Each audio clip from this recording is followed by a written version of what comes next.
नमस्कार दोस्तों, स्वागत है आपका हमारे चैनल ऑडियो ज्ञान हिंदी में। यहाँ आप सुनेंगे मुंशी प्रेमचंद और अन्य महान लेखकों की प्रेरणादायक, भावपूर्ण और ज्ञानवर्धक हिंदी कहानियाँ। अगर आपको कहानियाँ सुनना पसंद है तो चैनल को सब्सक्राइब करें और बेल आइकन जरूर दबाएं। तो आइए शुरू करते हैं आज की कहानी, डिक्री के रुपए, मुंशी प्रेमचंद जी की अमर रचना। नईम और कैलाश में इतनी शारीरिक, मानसिक, नैतिक और सामाजिक अभिन्नता थी जितनी दो प्राणियों में हो सकती है। नईम दीर्घकाय विशाल वृक्ष था, कैलाश बाग का कोमल पौधा। नईम को क्रिकेट और फुटबॉल, सैर और शिकार का व्यसन था, कैलाश को पुस्तकावलोकन का। नईम एक विनोदशील, वाक्चतुर, निर्द्वंद्व, हास्यप्रिय, विलासी युवक था। उसे कल की चिंता कभी न सताती थी। विद्यालय उसके लिए क्रीड़ा का स्थान था और कभी-कभी बेंच पर खड़े होने का।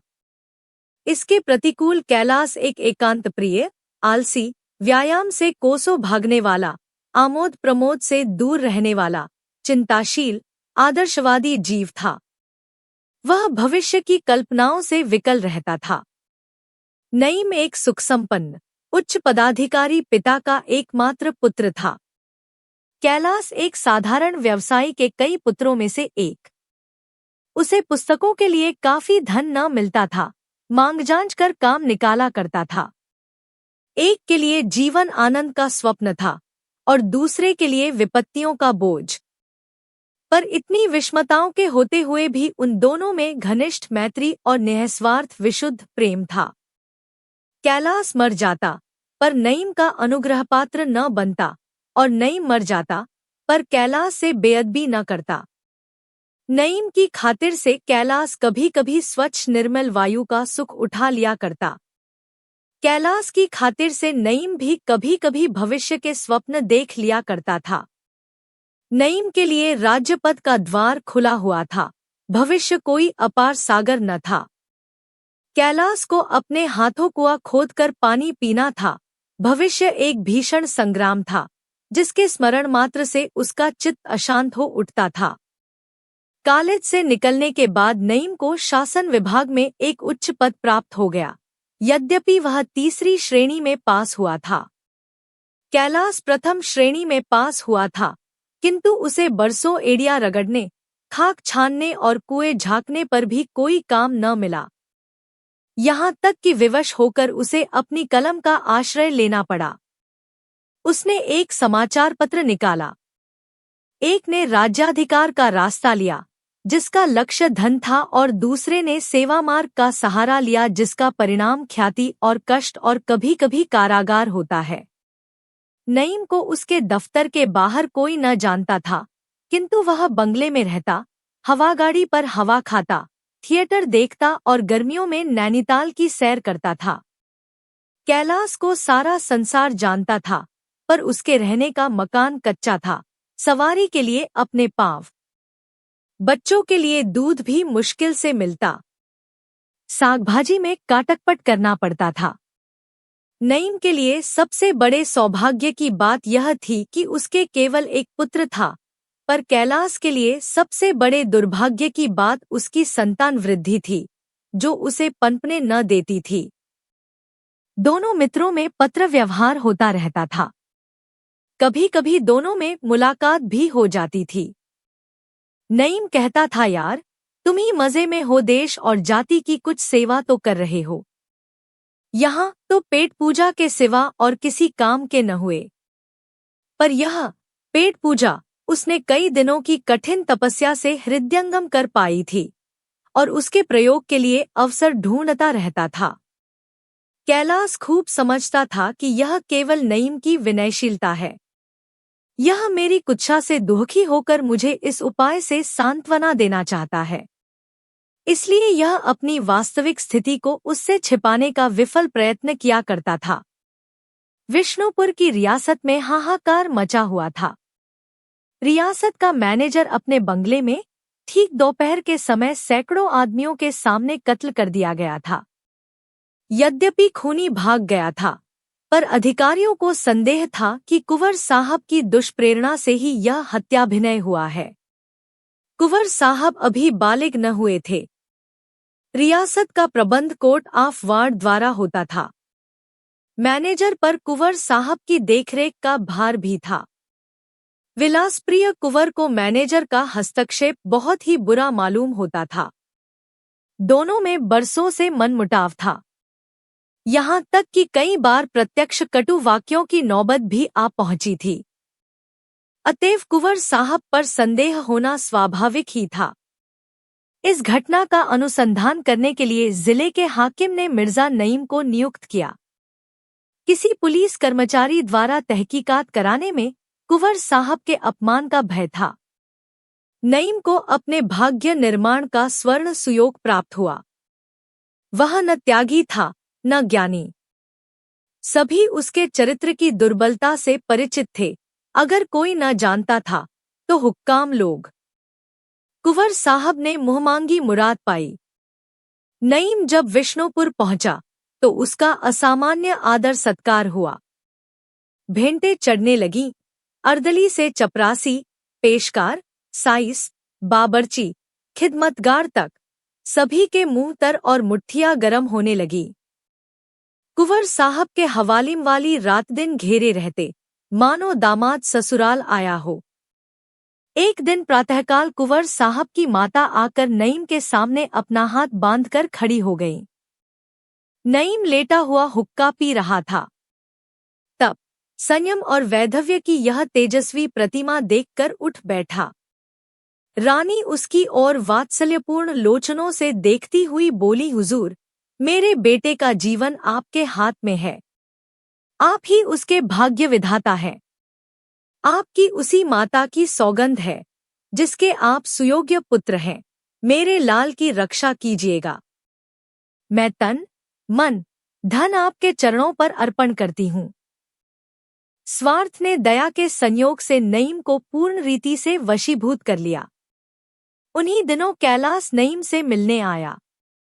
दोनों मित्र बड़े तपाक से गले मिले। नईम ने बातों में यह संपूर्ण वृत्तांत कह सुनाया और कैलाश पर अपने कृत्य का औचित्य सिद्ध करना चाहा। कैलाश ने कहा, मेरे विचार में पाप सदैव पाप है, चाहे वह किसी आवरण में मंडित हो। नईम ने कहा, और मेरा विचार है कि अगर गुनाह से किसी की जान बचती हो तो वह ऐन सबाब है। कुंवर साहब अभी नौजवान आदमी है, बहुत ही होनहार, बुद्धिमान, उदार और सहृदय हैं। आप उनसे मिले तो खुश हो जाया। उनका स्वभाव अत्यंत विनम्र है। मैनेजर, जो यथार्थ में दुष्ट प्रकृति का मनुष्य था, बरबस कुंवर साहब को दिक किया करता था। यहाँ तक कि एक मोटर कार के लिए रुपए न स्वीकार किए, न सिफारिश की। मैं यह नहीं कहता कि कुंवर साहब का यह कार्य स्तुत्य है, लेकिन बहस यह है कि उनको अपराधी सिद्ध करके उन्हें काले पानी की हवा खिलाई जाए या निरपराध सिद्ध करके उनकी प्राण रक्षा की जाए। और भाई, तुमसे तो कोई पर्दा नहीं है, पूरे 20,000 रुपए की थैली है। बस मुझे अपनी रिपोर्ट में यह लिख देना होगा कि व्यक्तिगत वैमनस्य के कारण यह दुर्घटना हुई है। राजा साहब का इससे कोई संपर्क नहीं। जो शहादतें मिल सकीं, उन्हें मैंने गायब कर दिया। मुझे इस कार्य के लिए नियुक्त करने में अधिकारियों की एक मसलहत थी। कुंवर साहब हिंदू हैं, इसलिए किसी हिंदू कर्मचारी को नियुक्त न करके जिलाधीश ने यह भार मेरे सिर रखा। यह सांप्रदायिक विरोध मुझे निष्प्रह सिद्ध करने के लिए काफी है। मैंने 2-4 अवसरों पर कुछ तो हुक्काम की प्रेरणा से और कुछ स्वेच्छा से मुसलमानों के साथ पक्षपात किया, जिससे यह मशहूर हो गया है कि मैं हिंदुओं का कट्टर दुश्मन हूँ। हिंदू लोग तो मुझे पक्षपात का पुतला समझते हैं। यह भ्रम मुझे आक्षेपों से बचाने के लिए काफी है। बताओ तकदीरवर हूँ कि नहीं? कैलाश ने कहा, अगर कहीं बात खुल गई तो? नईम ने कहा, तो यह मेरी समझ का फेर, मेरे अनुसंधान का दोष, मानव प्रकृति के एक अटल नियम का उज्ज्वल उदाहरण होगा। मैं कोई सर्वज्ञ तो हूँ नहीं। मेरी नियत पर आंच न आने पाएगी। मुझ पर रिश्वत लेने का संदेह न हो सकेगा। आप इससे व्यावहारिक कोण पर न जाइए, केवल इसके नैतिक कोण पर निगाह रखिए। यह कार्य नीति के अनुकूल है या नहीं? आध्यात्मिक सिद्धांतों को न खींच लाइएगा, केवल नीति के सिद्धांतों से इसकी विवेचना कीजिए। कैलास ने कहा, इसका एक अनिवार्य फल यह होगा कि दूसरे रईसों को भी ऐसे दुष्कृत्यों की उत्तेजना मिलेगी। धन से बड़े से बड़े पापों पर पर्दा पड़ सकता है।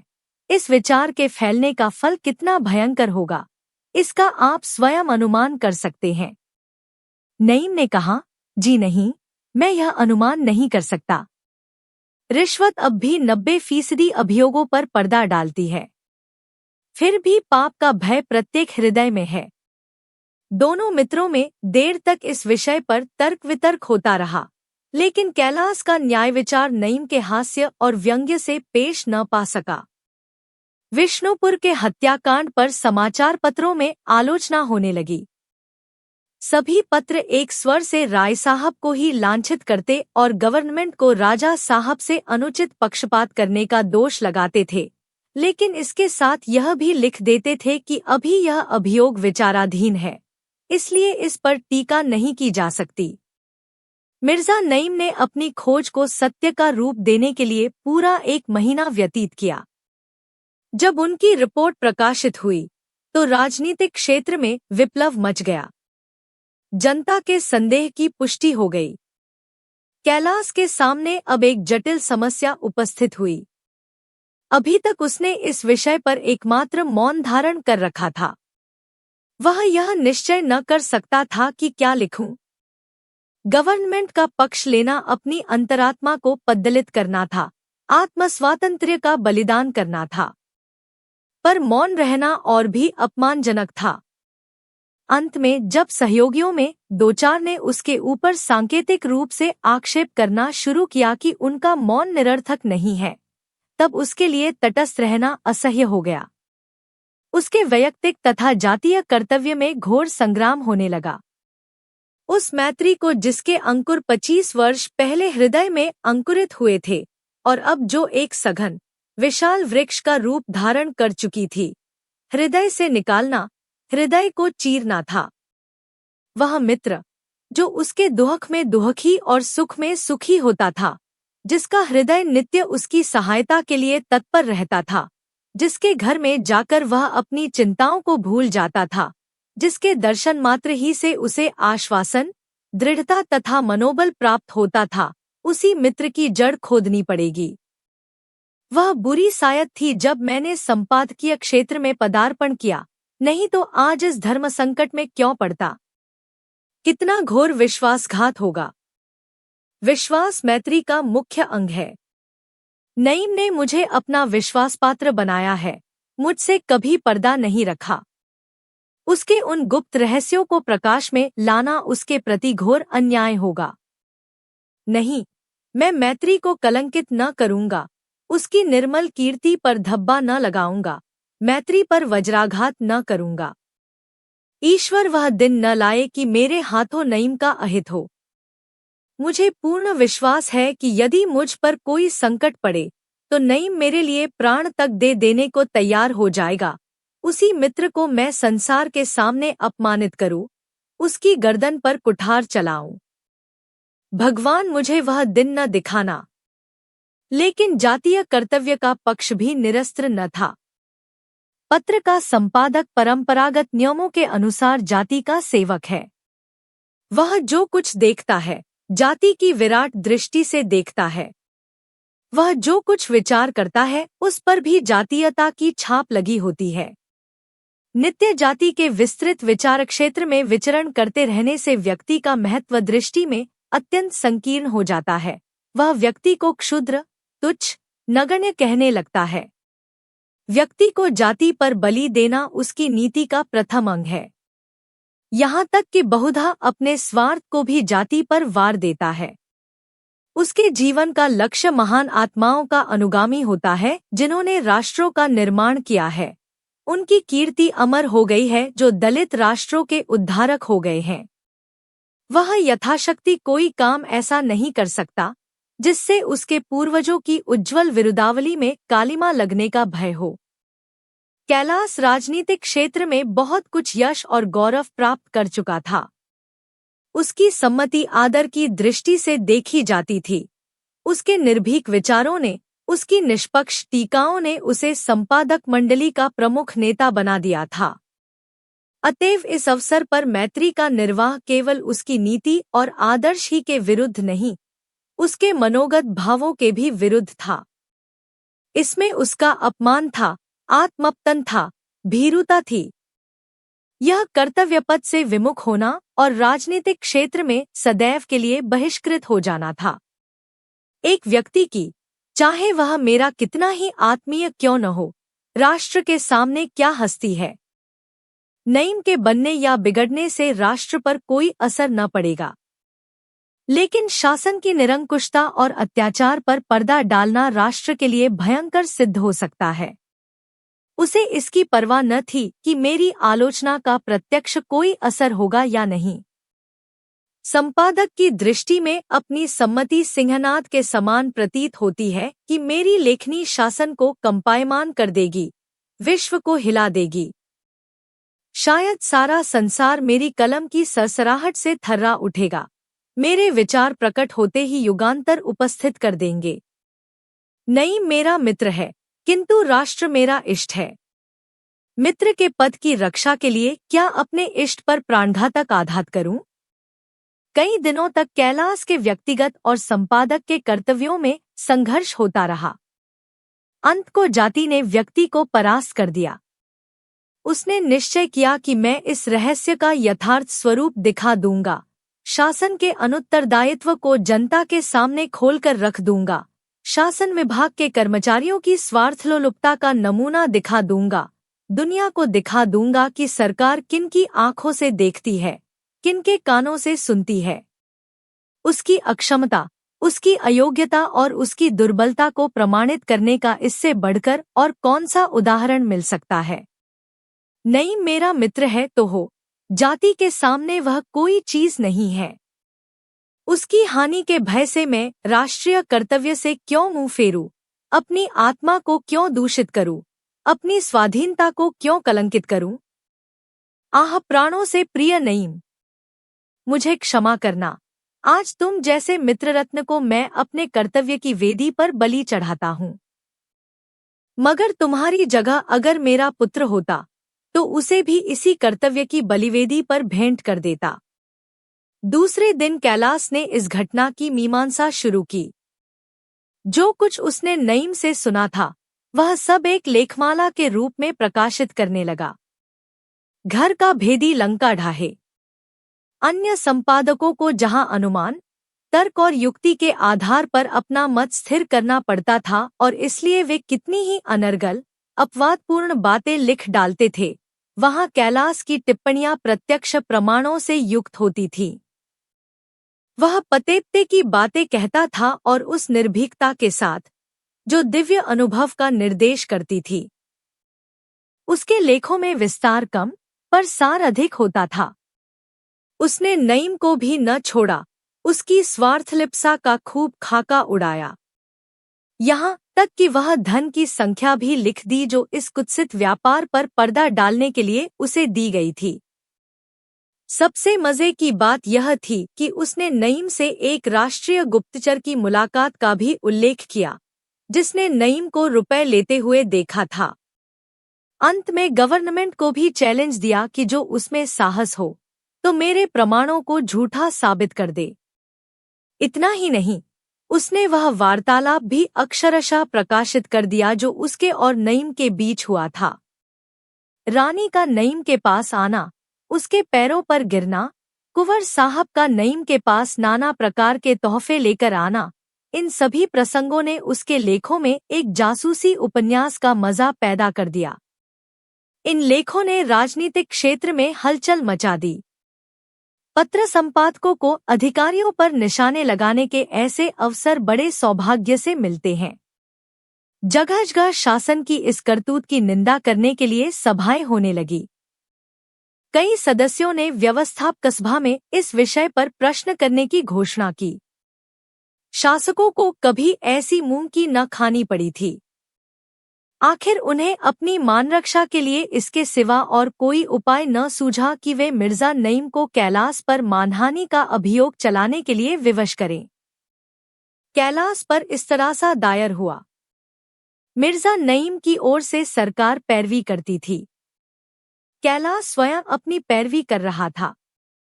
न्याय के प्रमुख संरक्षकों, वकील बैरिस्टरों ने किसी अज्ञात कारण से उसकी पैरवी करना अस्वीकार किया। न्यायाधीश को हारकर कैलाश को कानून की सनद न रखते हुए भी अपने मुकदमे की पैरवी करने की आज्ञा देनी पड़ी। महीनों अभियोग चलता रहा। जनता में सनसनी फैल गई। रोज हजारों आदमी अदालत में एकत्र होते थे। बाजारों में अभियोग की रिपोर्ट पढ़ने के लिए समाचार पत्रों की लूट होती थी। चतुर पाठक पढ़े हुए पत्रों से घड़ी रात जाते जाते दुगुने पैसे खड़े कर लेते थे, क्योंकि उस समय तक पत्र विक्रेताओं के पास कोई पत्र न बचने पाता था। जिन बातों का ज्ञान पहले गिने गिनाए पत्रग्राहकों को था, उन पर अब जनता की टिप्पणियां होने लगी। नईम की मिट्टी कभी इतनी खराब न हुई थी। गली गली, घर घर उसी की चर्चा थी। जनता का क्रोध उसी पर केंद्रित हो गया था। वह दिन भी स्मरणीय रहेगा जब दोनों सच्चे, एक दूसरे पर प्राण देने वाले मित्र अदालत में आमने सामने खड़े हुए और कैलाश ने मिर्जा नईम से जिरह करनी शुरू की। कैलाश को ऐसा मानसिक कष्ट हो रहा था मानो वह नईम की गर्दन पर तलवार चलाने जा रहा है। और नईम के लिए तो अग्निपरीक्षा थी। दोनों के मुख उदास थे, एक का आत्मग्लानि से, दूसरे का भय से। नईम प्रसन्न बनने की चेष्टा करता था, कभी कभी सूखी हंसी भी हंसता था, लेकिन कैलाश ने कहा, उस गरीब के दिल पर जो गुजर रही थी, उसे कौन जान सकता है। कैलाश ने पूछा, आप और मैं साथ पढ़ते थे, इसे आप स्वीकार करते हैं? नईम ने कहा, अवश्य स्वीकार करता हूँ। कैलाश ने कहा, हम दोनों में इतनी घनिष्ठता थी कि हम आपस में कोई पर्दा न रखते थे, इसे आप स्वीकार करते हैं? नईम ने कहा, अवश्य स्वीकार करता हूँ। कैलाश ने कहा, क्या उस समय आपने मुझसे यह नहीं कहा था कि कुंवर साहब की प्रेरणा से यह हत्या हुई है? नईम ने कहा, कदापि नहीं। कैलाश ने कहा, आपके मुख से ये शब्द नहीं निकले थे कि 20,000 रुपए की थैली है। नईम जरा भी न झिझका, जरा भी संकुचित न हुआ। उसकी जबान में लेशमात्र भी लुपंत न हुई, वाणी में जरा भी थरथराहट न आई। उसके मुख पर अशांति, अस्थिरता या असमंजस का कोई भी चिन्ह न दिखाई दिया। वह अविचल खड़ा रहा। कैलाश ने बहुत डरते डरते यह प्रश्न किया था। उसको भय था कि नईम इसका कुछ जवाब न दे सकेगा, कदाचित रोने लगेगा। लेकिन नईम ने निश्शंक भाव से कहा, संभव है, आपने स्वप्न में मुझसे ये बातें सुनी हों। कैलाश एक क्षण के लिए दंग हो गया। फिर उसने विस्मय से नईम की ओर नजर डालकर पूछा, क्या आपने यह नहीं फरमाया कि मैंने 2-4 अवसरों पर मुसलमानों के साथ पक्षपात किया है और इसलिए मुझे हिंदू विरोधी समझकर इस अनुसंधान का भार सौंपा गया है? नईम जरा भी न झिझका। अविचल, स्थिर और शांत भाव से बोला, आपकी कल्पना शक्ति वास्तव में आश्चर्यजनक है। बरसों तक आपके साथ रहने पर भी मुझे यह विदित नहीं हुआ था कि आप में घटनाओं का आविष्कार करने की ऐसी चमत्कारपूर्ण शक्ति है। कैलाश ने और कोई प्रश्न नहीं किया। उसे अपने पराभव का दुहक न था, दुहक था नईम की आत्मा के पतन का। वह कल्पना भी न कर सकता था कि कोई मनुष्य अपने मुंह से निकली हुई बात को इतनी ढिठाई से अस्वीकार कर सकता है, और वह भी उस आदमी के मुंह पर जिससे वह बात कही गई हो। यह मानवीय दुर्बलता की पराकाष्ठा है। वह नईम, जिसका अंदर और बाहर एक था, जिसके विचार और व्यवहार में भेद न था, जिसकी वाणी आंतरिक भावों का दर्पण थी, वह नईम, वह सरल, आत्माभिमानी सत्यभक्त नईम इतना धूर्त, ऐसा मक्कार हो सकता है? क्या दास्ता के सांचे में ढलकर मनुष्य अपना मनुष्यत्व खो बैठता है? क्या यह दिव्य गुणों का रूपांतर करने का यंत्र है? अदालत ने नईम को 20,000 रुपयों की डिक्री दे दी। कैलाश पर वज्रपात हो गया। इस निश्चय पर राजनीतिक संसार में फिर कोहराम मचा। सरकारी पक्ष के पत्रों ने कैलाश को धूर्त कहा, जनपक्ष वालों ने नईम को शैतान बताया। नईम के दुस्साहस ने न्याय की दृष्टि में चाहे उसे निरपराध सिद्ध कर दिया हो, पर जनता की दृष्टि में तो उसे और भी गिरा दिया। कैलाश के पास सहानुभूति के पत्र और तार आने लगे। पत्रों में उसकी निर्भीकता और सत्यनिष्ठा की प्रशंसा होने लगी। जगह-जगह सभाएं और जलसे हुए और न्यायालय के निश्चय पर असंतोष प्रकट किया गया, किंतु सूखे बादलों से पृथ्वी की तृप्ति तो नहीं होती। रुपए कहाँ से आवें, और वह भी एकदम से 20,000। आदर्श पालन का यही मूल्य है। राष्ट्र सेवा महंगा सौदा है। 20,000 इतने रुपए तो कैलाश ने शायद स्वप्न में भी न देखे हों, और जब देने पड़ेंगे, कहाँ से देगा? इतने रुपयों के सूद से ही वह जीविका की चिंता से मुक्त हो सकता था। उसे अपने पत्र में अपनी विपत्ति का रोना रोकर चंदा एकत्र करने से घृणा थी। मैंने अपने ग्राहकों की अनुमति लेकर इस शेर से मोर्चा नहीं लिया था। मैनेजर की वकालत करने के लिए किसी ने मेरी गर्दन नहीं दबाई थी। मैंने अपना कर्तव्य समझकर ही शासकों को चुनौती दी। जिस काम के लिए मैं अकेला जिम्मेदार हूँ, उसका भार अपने ग्राहकों पर क्यों डालूं? यह अन्याय है। संभव है जनता में आंदोलन करने से 2-4 हजार रुपए हाथ आ जाया, लेकिन यह संपादकीय आदर्श के विरुद्ध है। इससे मेरी शान में बट्टा लगता है। दूसरों को यह कहने का अवसर दूं कि और के मत्थे फुलौड़ियां खाईं तो क्या बड़ा जग जीत लिया। तब जानते कि अपने बलबूते पर गरजते। निर्भीक आलोचना का सहरा तो मेरे सिर बंधा, उसका मूल्य दूसरों से क्यों वसूल करूं?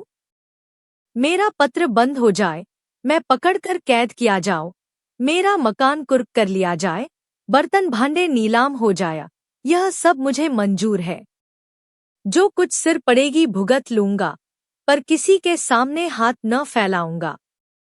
सूर्योदय का समय था। पूर्व दिशा में प्रकाश की छटा ऐसे दौड़ी चली आती थी जैसे आंख से आंसुओं की धारा। ठंडी हवा कलेजे पर यूं लगती थी जैसे किसी के करुण क्रंदन की ध्वनि।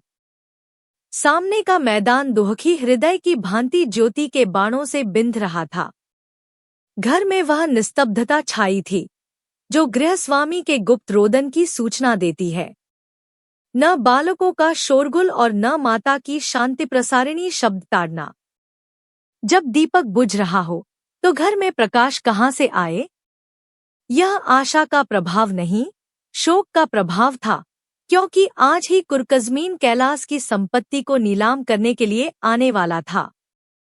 उसने अंतर्वेदना से विकल होकर कहा, आज मेरे सार्वजनिक जीवन का अंत हो जाएगा।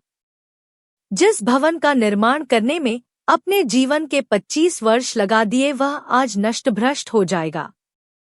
पत्र की गर्दन पर छुरी फिर जाएगी, मेरे पैरों में उपहास और अपमान की बेड़ियां पड़ जाएंगी, मुख में कालिमा लग जाएगी, यह शांति कुटीर उजड़ जाएगा, यह शोकाकुल परिवार किसी मुरझाए हुए फूल की पखड़ियों की भांति बिखर जाएगा।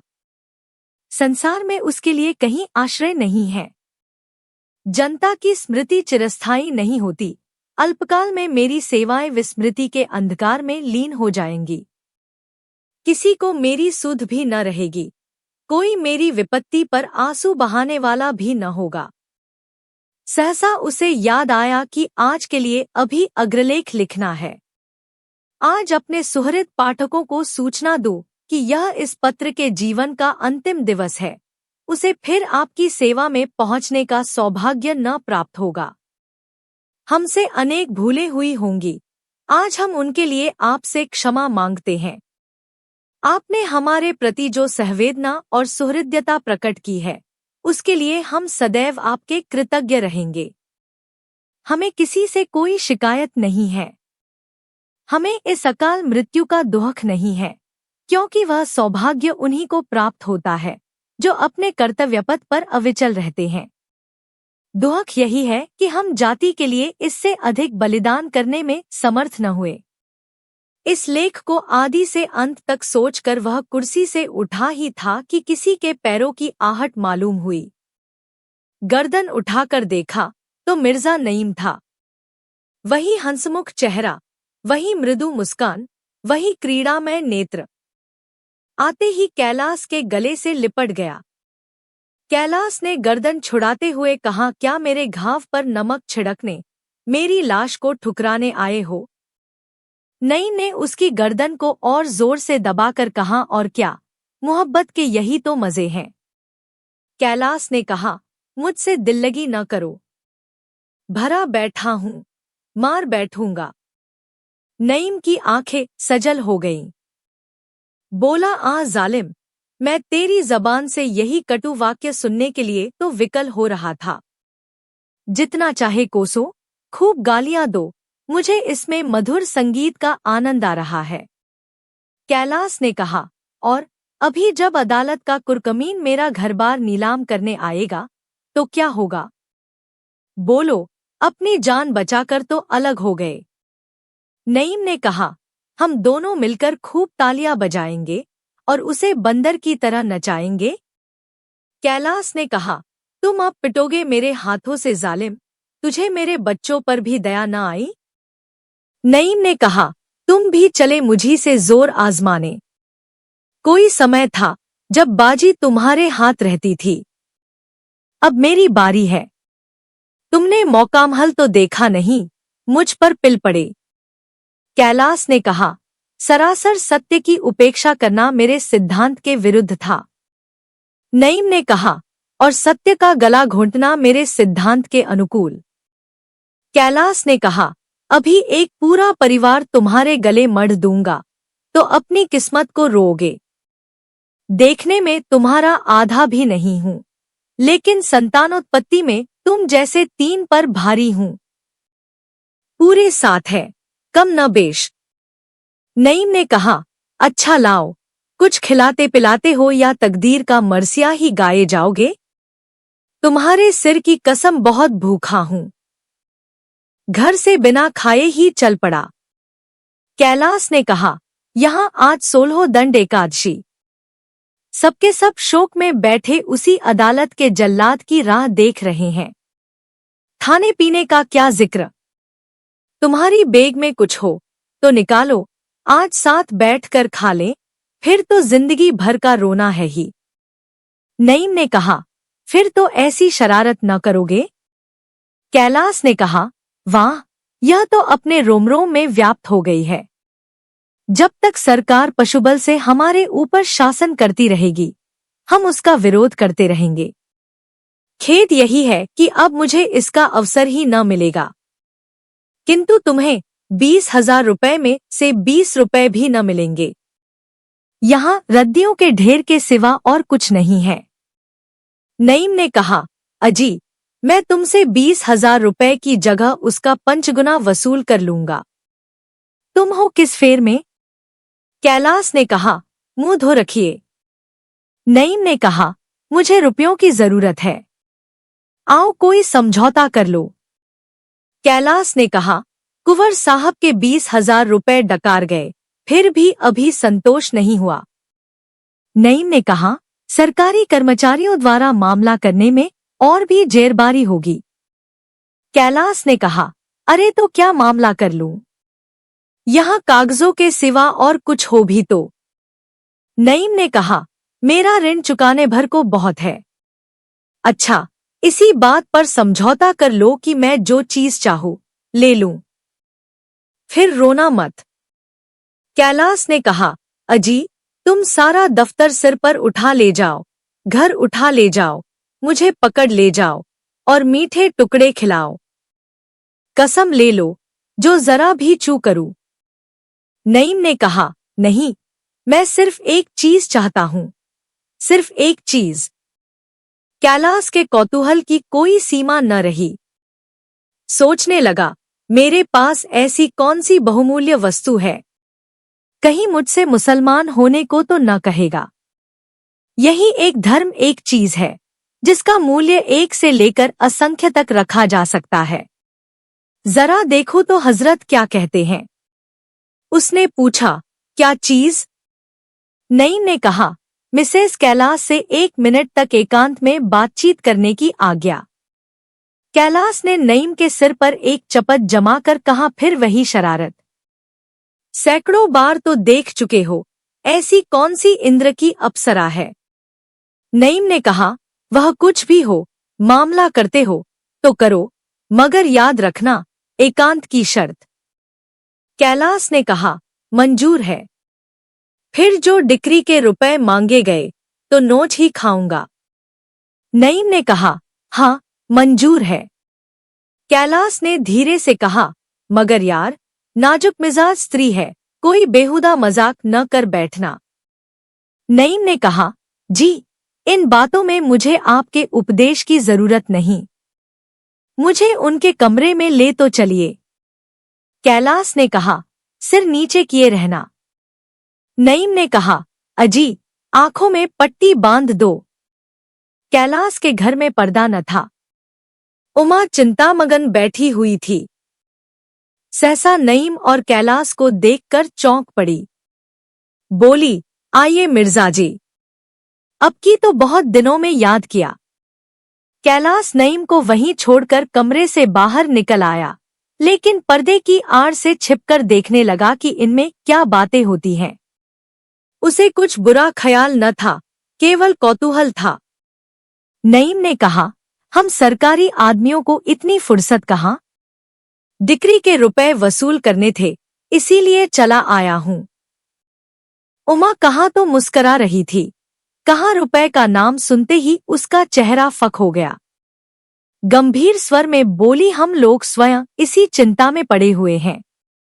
कहीं रुपए मिलने की आशा नहीं है और उन्हें जनता से अपील करते संकोच होता है। नईम ने कहा, अजी, आप कहती क्या है? मैंने सब रुपए पाई पाई वसूल कर लिए। उमा ने चकित होकर कहा, सच? उनके पास रुपए कहाँ थे? नईम ने कहा, उनकी हमेशा से यही आदत है। आपसे कह रखा होगा, मेरे पास कौड़ी नहीं है, लेकिन मैंने चुटकियों में वसूल कर लिया। आप उठिए, खाने का इंतजाम कीजिए। उमा बोली, रुपए भला क्या दिए होंगे, मुझे एतबार नहीं आता। नईम ने कहा, आप सरल हैं और वह एक ही काया, उसे तो मैं ही खूब जानता हूँ। अपनी दरिद्रता के दुखड़े गागा कर आपको चकमा दिया करता होगा। कैलाश मुस्कुराते हुए कमरे में आए और बोले, अच्छा, अब निकलिए बाहर, यहाँ भी अपनी शैतानी से बाज न आए। नईम ने कहा, रुपए की रसीद तो लिख दूं? उमा बोली, तुमने रुपए दे दिए? कहाँ मिले? कैलाश ने कहा, फिर कभी बतला दूंगा। उठिए हजरत। उमा बोली, बताते क्यों नहीं, कहाँ मिले? मिर्जाजी से कौन पर्दा है? कैलाश ने कहा, नईम, तुम उमा के सामने मेरी तौहीन करना चाहते हो? नईम ने कहा, तुमने सारी दुनिया के सामने मेरी तौहीन नहीं की। कैलाश ने कहा, तुम्हारी तौहीन की तो उसके लिए 20,000 रुपए नहीं देने पड़े। नईम ने कहा, मैं भी उसी टकसाल के रुपए दे दूंगा। उमा, मैं रुपए पा गया, इन बेचारे का पर्दा ढका रहने दो। दोस्तों, आपको डिक्री के रुपए कहानी कैसी लगी, हमें कमेंट करके जरूर बताइए। ऐसी ही शानदार हिंदी कहानियां और ऑडियो ज्ञान प्राप्त करने के लिए हमारे चैनल ऑडियो ज्ञान हिंदी को सब्सक्राइब करें। वीडियो को लाइक और शेयर करना न भूलें। धन्यवाद। फिर मिलेंगे एक नई कहानी और नए ज्ञान के साथ। जय हिंद।